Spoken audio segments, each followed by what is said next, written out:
যে কাউকে বশ করতে পারবেন, শ্বশুর, শাশুড়ি, স্বামী, স্ত্রী, দূর থেকে ভালোবাসার মানুষ, কাছের মানুষ, আত্মীয় স্বজন, পাড়া প্রতিবেশী, যে কাউকে বশ করতে পারবেন ইনশাআল্লাহ। অত্যন্ত সহজ আমলটা, লিখতে হবে, এই কাজটা করতে হবে। কিভাবে করবেন এই তদবিরটা আমি আপনাদেরকে জানিয়ে দিচ্ছি। এটা কিন্তু কোনো কুফরি কালাম না, এটা তদবির, আলেমুল আমাদের এটা তদবির কোরআন হাদিস থেকে। শ্বশুর, শাশুড়ি, ভালোবাসার মানুষ, কাছের মানুষ, আত্মীয় স্বজন, দেবর, ভাই, মা, বাবা, যে কাউকে, দুনিয়ার যাকে ইচ্ছা যতজনকে বশ করতে চান ততজনের জন্য ততগুলা বড়ই পাতা আছে আপনাদের বাড়ির আশপাশে, বড়ই পাতা অথবা কুল গাছ আমরা যেটাকে বলি বড়ই পাতা, আপনি যতজনকে বশ করতে চান ততটা বড়ই পাতা নিতে হবে। বড়ই পাতা, ওই বড়ই পাতার উপরে কলম দিয়ে বাংলায় যতজনকে বশ করতে চান ততজনের নাম ওই বড়ই পাতার উপর লিখবেন।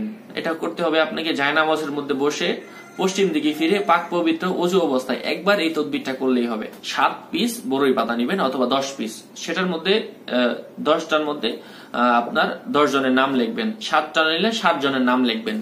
নেওয়ার পর এই 7টা বড়ই পাতা একটা কাচের প্লেটের মধ্যে রাখবেন, কাচের প্লেট, পরিষ্কার কাচের পাত্রের মধ্যে রাখবেন। এই বড়ই পাতাগুলোর মধ্যে আপনি একবার আয়াতুল কুরসি পড়বেন। আয়াতুল কুরসি তোমরা সবাই পারি, দেখে বললে হবে, অসুবিধা নেই। একবার আয়াতুল কুরসি পড়বেন, একবার সূরাতুল ইখলাস পড়বেন, একবার সূরা ফালাক পড়বেন, একবার নাস পড়বেন। এই 4টা জিনিস পড়বেন। পড়ার পর এই বড়ই পাতার মধ্যে আমরা যে পান খাই না, পান খাওয়ার যে চুন খাই আমরা সাদা সাদা, এই চুনের মধ্য থেকে 7টা অথবা 10টা বড়ই পাতার মধ্যে অল্প অল্প করে 10 বার চুন লাগিয়ে দিব। চুন আবার হাতের মধ্যে একটু মধু নিয়ে এই 7টার মধ্যে অথবা 10টার মধ্যে আবার 10 বার আমরা মধু মিশিয়ে দিব। এই দুইটা জিনিস মিশাবো। তারপর তৃতীয়বার আবার এই 7টা অথবা 10টা বড়ই পাতার মধ্যে 10 বার, আতর পাওয়া যায় না, আতর সেন্ট না পারফিউম না, আতর পাওয়া যায় না বাজারে, এই আতর গুলো হাতের মধ্যে মিশিয়ে এই 7টার মধ্যে অথবা 10টার মধ্যে আতর মিশাবো।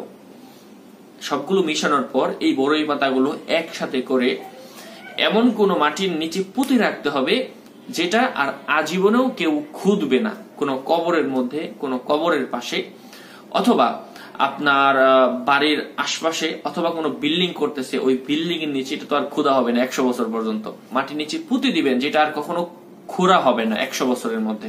এমন কোন জায়গার মধ্যে যদি পুঁতে দিতে পারেন ইনশাআল্লাহ, যতদিন এই যে আপনি লিখলেন, এটা কিন্তু পাতাগুলো একসময় পচে যাবে, শেষ হয়ে যাবে, কিন্তু এটার যে পাওয়ার, অ্যাকশন, পাক পবিত্র অবস্থায় যখন এই কাজটা করবেন তখন কিন্তু এটার কাজটা অবশ্যই হবে ইনশাআল্লাহ। এভাবে করবেন, পৃথিবীর যে কোনো মানুষকে আপনি বসে আনতে পারবেন। খুবই শক্তিশালী একটা তদবির, আলেমুল আমারা কিন্তু এভাবেই তদবির করে। আর আপনার যদি করার ক্ষেত্রে যদি আবার উল্টা পাল্টা হয়, ক্ষতি হতে পারে। যাই হোক, নিজেরা করার চেষ্টা করবেন। আর যদি না পারেন আমার সাথে যোগাযোগ করতে পারেন। এটার জন্য কিন্তু অবশ্যই কিছু খরচ দিতে হবে। আপনার আমার সাথে যোগাযোগের জন্য নাম্বার ডেসক্রিপশনে দেওয়া থাকবে, যোগাযোগ করতে পারেন। এমন আপডেট পেতে আমাদের সাথেই থাকবেন। আপনাদের মঙ্গল কামনা করছি। আসসালামু আলাইকুম।